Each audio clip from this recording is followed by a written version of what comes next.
Oke, baiklah, terima kasih pada kesempatan kali ini. Di sini kami akan mempresentasikan materi kami tentang Securing Email Communication atau tentang keamanan komunikasi email.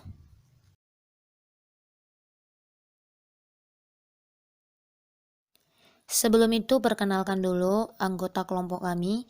Yang pertama ada Agung Prastio, 2 Iqbal Agusti Candikala, ketiga Mary Kandriani, keempat M Misbahul Haki, kelima Muhammad Qorib Alkowi, dan yang terakhir keenam Pratama Dandi. Baiklah, di sini saya akan menjelaskan apa itu email. Email atau electronic mail merupakan surat dengan format digital yang digunakan untuk mengirim pesan melalui internet. Email bisa kita gunakan dengan berbagai media seperti komputer ataupun juga smartphone.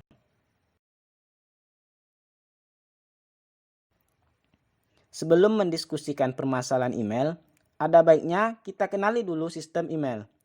Sistem email terdiri dari dua komponen utama, yaitu yang pertama ada Mail User Agent atau MUA, merupakan komponen yang digunakan oleh pengguna email dan biasanya disebut program email. MUA digunakan untuk menuliskan email seperti halnya mesin ketik digunakan untuk menulis surat pada zaman dahulu.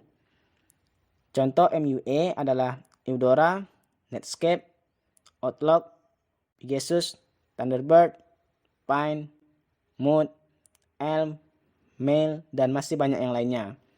Yang kedua yaitu Mail Transfer Agent atau MTA. Merupakan program yang sesungguhnya mengantar email dan biasanya dikenal dengan istilah mailer. MTA ini biasanya bukan urusan pengguna, akan tetapi merupakan urusan dari administrator. Contoh MTA antara lain Postfeed, Gmail, Sendmail, Exchange, MDiamond, Mercury, dan seterusnya. Itu saja yang dapat saya sampaikan. Selanjutnya saya serahkan ke moderator.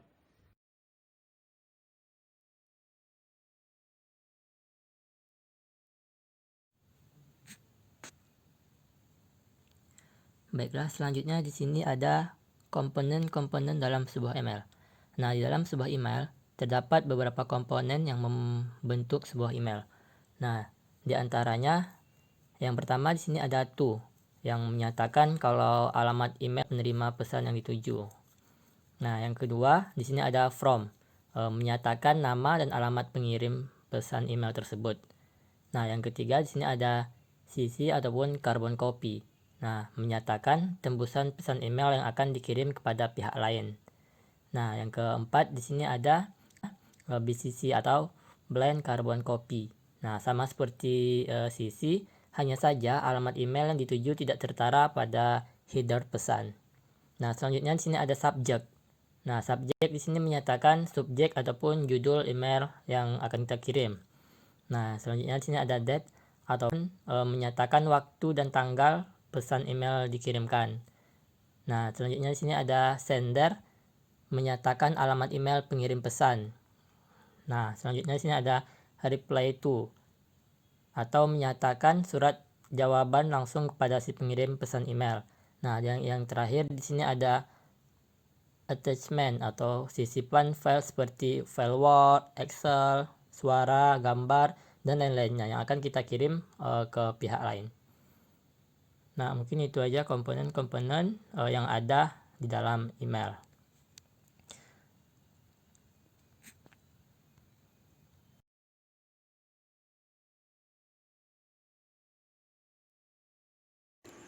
Baiklah, di sini saya akan menjelaskan mengenai jenis email.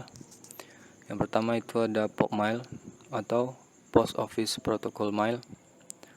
POP mail merupakan sebuah sistem email yang bisa kita terima dari Internet Service Provider atau disingkat dengan ISP yang kita gunakan. Yang kedua, webmail atau web-based mail. Web-based mail merupakan email yang berbasis halaman web yang bisa diakses menggunakan browser dengan jaringan internet. Yang ketiga, email forwarding. Email forwarding merupakan sebuah layanan email untuk mengirim ulang pesan yang masuk ke email tujuan yang kita kehendaki.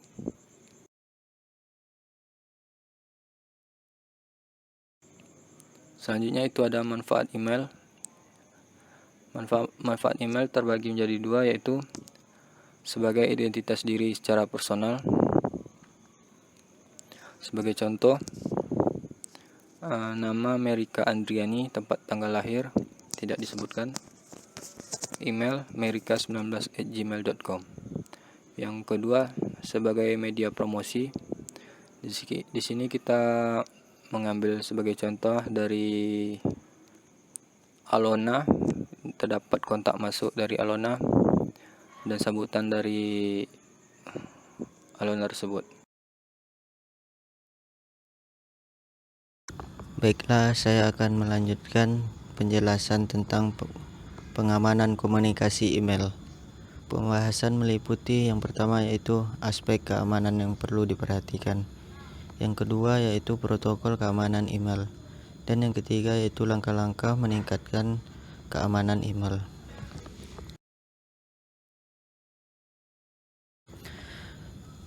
Saya akan menjelaskan yang pertama yaitu aspek keamanan yang perlu diperhatikan. Yang pertama yaitu ada confidentiality, yaitu menjamin kerahasiaan pesan sehingga hanya orang yang berhak yang dapat membacanya. Selanjutnya itu ada non-repudiation, yaitu menjamin integritas pesan bahwa pesan tidak akan mengalami perubahan selama proses pengiriman. Yang ketiga yaitu message integrity, yaitu menjamin integritas pesan bahwa pesan tidak akan mengalami perubahan selama proses pengiriman. Dan selanjutnya yang terakhir yaitu authentication, yaitu menjamin keautentikan pesan bahwa pesan tersebut memang benar dari si pengirim pesan dan penerima pesan juga memang benar penerima yang dimaksud oleh si pengirim, bukan orang lain. Baiklah, selanjutnya kita akan membahas tentang protokol pengamanan email. Ada beberapa protokol pengamanan email yang diketahui sampai saat ini.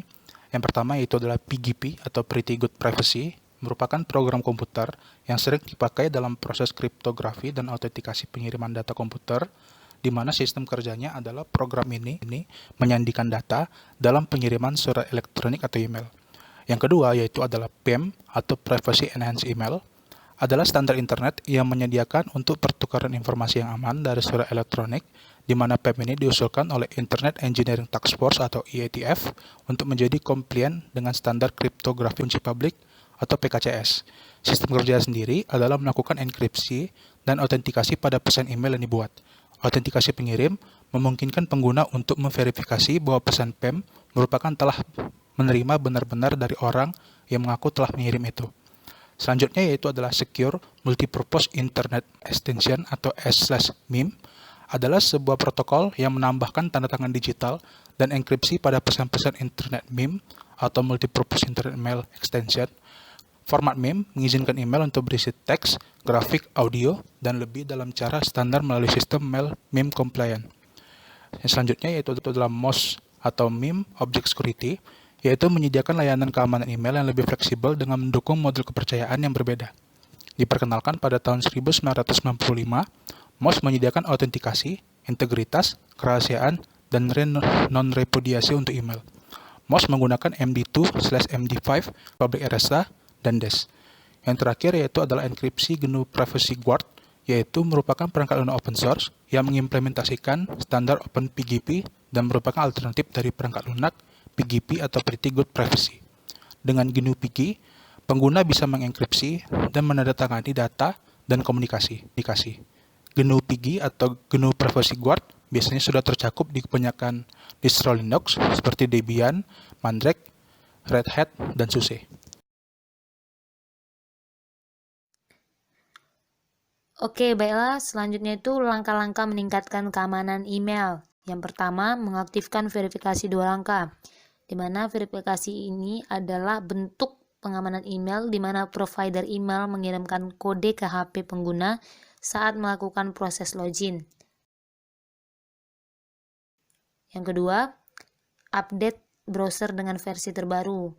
Dengan melakukan update browser terbaru, maka sudah pasti browser tersebut telah memperbaiki kekurangan yang sebelumnya ada, sehingga membantu kita untuk mengamankan email. Yang ketiga, menggunakan password dengan kombinasi berbagai karakter dan sering menggantinya. Karena jika seandainya ada pembobol yang mencoba mencuri email kita, ia akan kesulitan menemukan kata kunci yang tepat karena password terdiri dari berbagai kombinasi karakter dan angka serta bersifat unik. Oke, yang selanjutnya itu yang keempat, jangan membuka email yang mencurigakan. Jadi, banyak email yang mencurigakan. Jadi salah satu cara hacker meretas email itu dengan mengirimkan email yang meminta kita untuk membuka emailnya dan klik sesuatu di email tersebut yang akan memungkinkan email kita nantinya akan terhack. Selanjutnya itu yang kelima, jangan mengisi form web yang tidak umum atau yang tidak dapat dipercaya. Contohnya daftar prakerja.vip, sedangkan alamat email yang pastinya itu nggak seperti itu. Oke, jadi kita harus perhatikan jika ada yang seperti itu, maka kita harus memperhatikan dengan teliti websitenya itu terpercaya atau enggak. Selanjutnya itu yang keenam, selalu menggunakan provider yang berkualitas. Ada banyak pilihan provider saat kita ingin membuat email, maka pilihlah provider yang sudah teruji keamanannya dan sangat menjaga data penggunanya seperti layanan yang dimiliki oleh Google yaitu Gmail. Oke, itu saja presentasi dari kelompok kami. Lebih dan kurangnya kami mohon maaf. Terima kasih atas perhatiannya.